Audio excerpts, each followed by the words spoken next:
सम्राट चौधरी कहते हैं मैं कुशवाहा हूं। 7 लोगों की जिनकी हत्या के ये अभियुक्त हैं, आरोप नहीं है, मैं शब्द बहुत सही समझ के बोल रहा हूं। 26 साल के उम्र के आदमी पर अगर 6 लोगों की हत्या का आरोप है तो जब तक कोर्ट से वो फ्री नहीं होते हैं तब तक उनको जेल में होना चाहिए। और ये आदमी यहाँ का उप मुख्यमंत्री बनकर बैठा हुआ है कि हत्या का आरोपी, हत्या का अभियुक्त सम्राट चौधरी, राकेश कुमार उर्फ सम्राट चौधरी उर्फ सम्राट कुमार मौर्य आज संवैधानिक पद पर बैठे हुए हैं।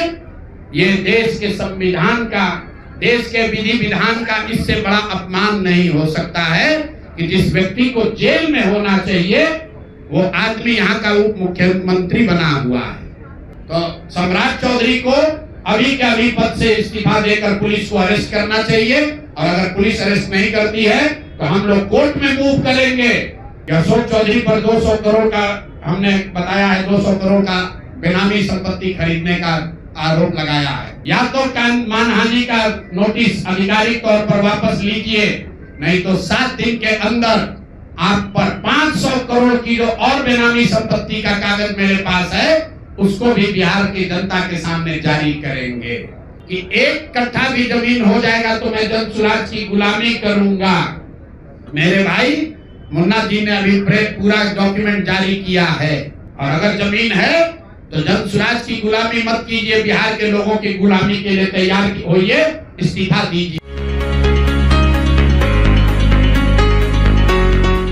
सबसे बड़ी जो जिस चीज के लिए आपको बुलाए हैं, बिहार के उप मुख्यमंत्री सम्राट चौधरी, इन पर मेरा सीधा आपके माध्यम से सरकार को, बिहार के गवर्नर से, बिहार सरकार से, केंद्र सरकार से मेरा अनुरोध है कि इनको हत्या के आरोप में, ये हत्या के अभियुक्त हैं, इनको तुरंत पद से बर्खास्त करके गिरफ्तार किया जाए।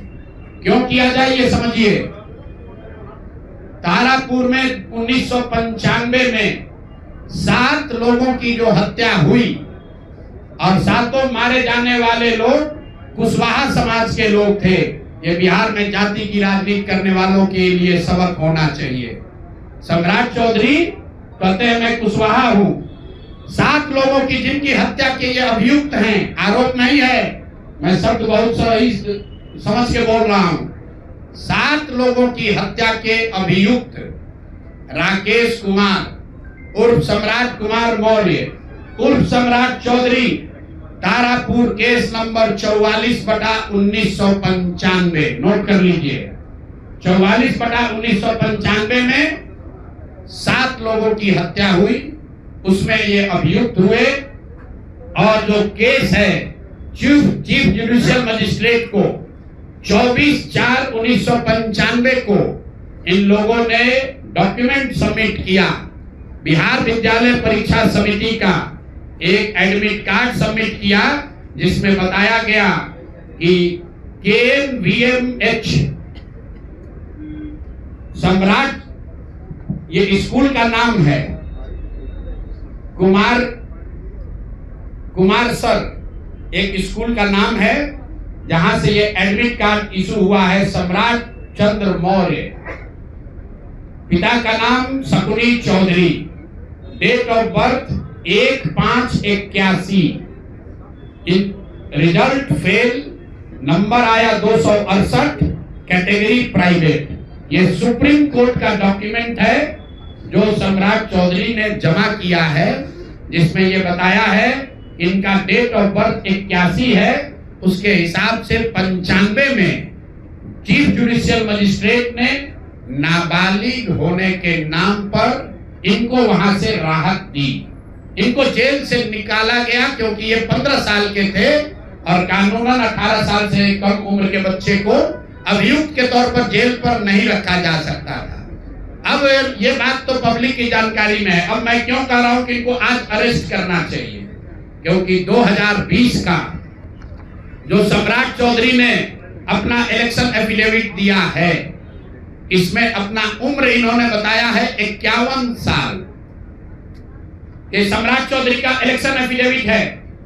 इन्होंने अपना उम्र बताया 2020 में 51 साल। इसका मतलब है कि 2020 माइनस 26, तो 1995 में इनका उम्र था 25 साल, 26 साल।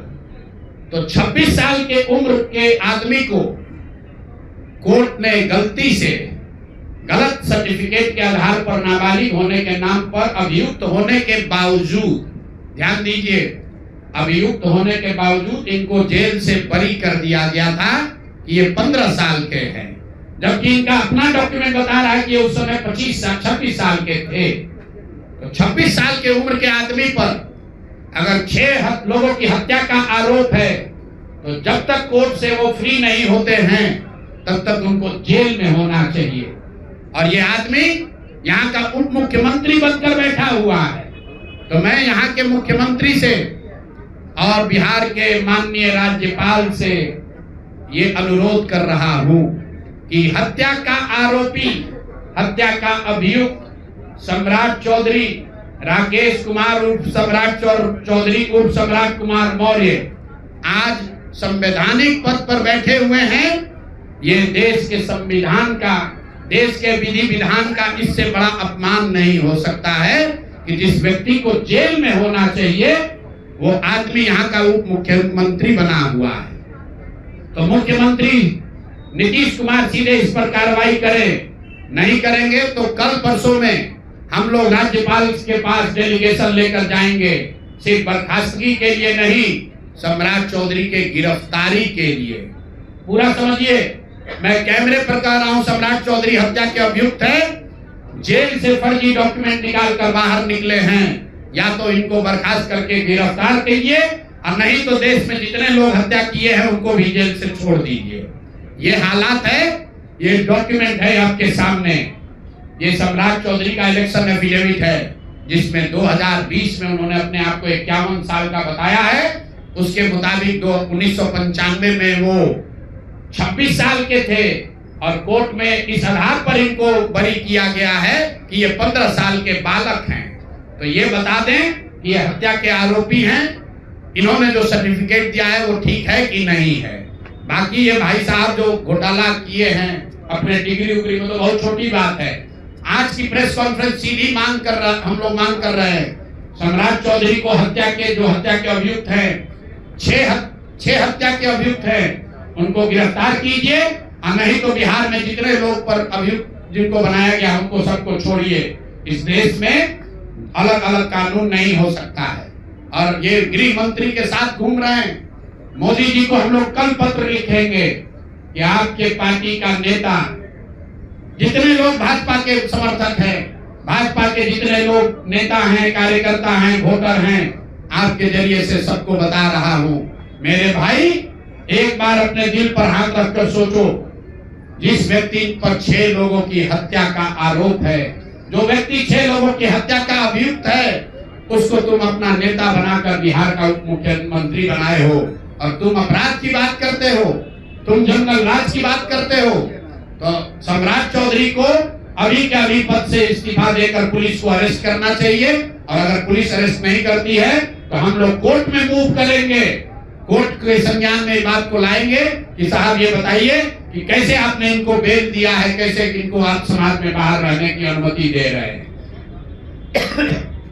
और सम्राट चौधरी की अंतिम बात, इनके अपराध की गाथा की, सिर्फ हत्या के अभियुक्त नहीं है। बिहार में पुरानी पत्रकारिता करने वाले लोग, आपने शिल्पी गौतम के रेप और हत्याकांड की कहानी सुनी होगी। आपने सुना होगा कि लालू जी के जंगल राज का जब चरम सीमा था, जितनी यहाँ माताएं बहनें हैं, जो पढ़े लिखे लोग, समझदार लोग हैं, स्वच्छ छवि वाले बिहार में रहने वाले लोग हैं, याद कर लीजिए शिल्पी गौतम रेप और मर्डर केस, जिसमें एक डॉक्टर के लड़के को और शिल्पी गौतम के साथ ऐसा आरोप लगा था कि उनके साथ सामूहिक बलात्कार और उसके बाद उनकी हत्या कर दी गई थी। साधु यादव पर उसका आरोप लगा था, बड़ी हंगामा हुआ, सीबीआई में केस गया। मैं आपके माध्यम से आज पूछ रहा हूं कि क्या अभी के उप मुख्यमंत्री सम्राट चौधरी उर्फ राकेश कुमार उर्फ सम्राट कुमार मौर्य उस केस में संदिग्ध अभियुक्त के तौर पर नामजद थे या नहीं थे, ये प्रेस में वो बता दें, उसके बाद हम उसका डॉक्यूमेंट आपको जारी करेंगे। इनका सीबीआई ने इनको अभियुक्त के तौर पर इनकी जांच की थी कि नहीं, उस मुकदमा में इनको नामजद संदिग्ध बनाया गया था कि नहीं, ये सीधा आपको बता रहे हैं। ये आए और ये पूरा केस तब के भाजपा के नेता सुशील कुमार मोदी जी ने उठाया था और तब सम्राट चौधरी यही साधु यादव और राजद के गैंग के हिस्सा थे।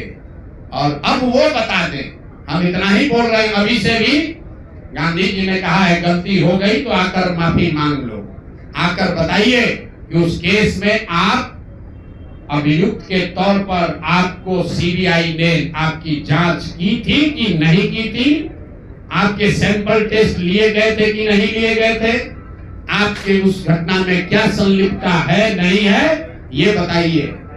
उस केस में आपको बता देते हैं, लालू जी का प्रभाव था, साधु यादव को बचाने के लिए केस को बंद कर दिया गया, लेकिन वो केस खत्म नहीं हुआ। पटना के एक एक आदमी को याद है वो घटना।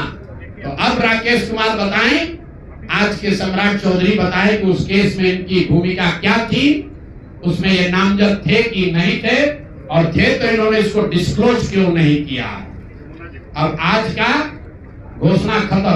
मैंने अपनी बात बताई कि हमारे पास पैसा कहां से आया, कितना किसने दिया, कितना टैक्स भरा, और जो पैसा बचा उसका मैंने क्या किया। दूसरी बात मैंने अशोक चौधरी को बताया।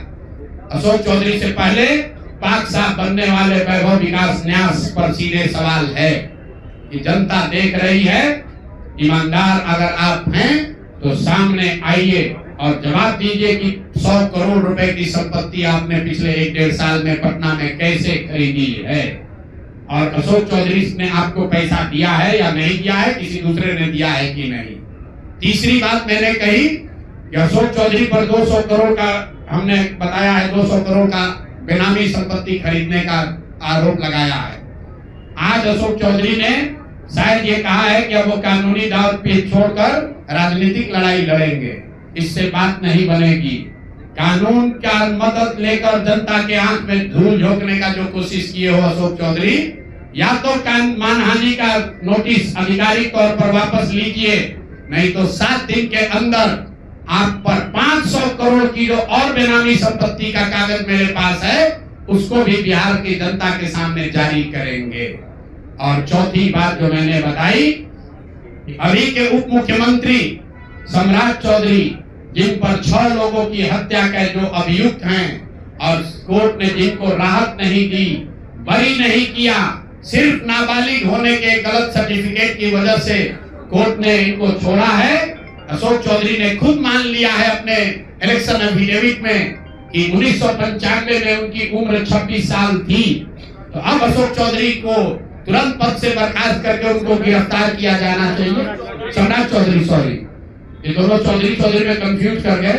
सम्राट चौधरी उप मुख्यमंत्री को जो हत्या के अभियुक्त है, इनको पद से सिर्फ इस्तीफा नहीं देना है। इनको पुलिस अगर गिरफ्तार नहीं करती है तो जन सुराज कोर्ट में मूव करेगा। कल हम लोग गवर्नर से टाइम लेंगे। और अंतिम बात जो मैंने कहा कि अगर इससे भी बात नहीं बनती है, इनका आपराधिक चरित्र खुलकर नहीं आपको दिखता है, तो शिल्पी गौतम हत्याकांड में अपनी भूमिका पर आकर प्रेस में बता दें कि ये उसमें एक संदिग्ध अभियुक्त के तौर पर सीबीआई ने इनकी जांच करी थी कि नहीं करी थी। अगर ये कहते हैं नहीं की थी तो हम आपको डॉक्यूमेंट जारी करेंगे, सीबीआई के डॉक्यूमेंट, कि इनकी स्थिति उसमें क्या थी। अब मेरा बात खत्म हुआ। अब आपको जो सवाल करना है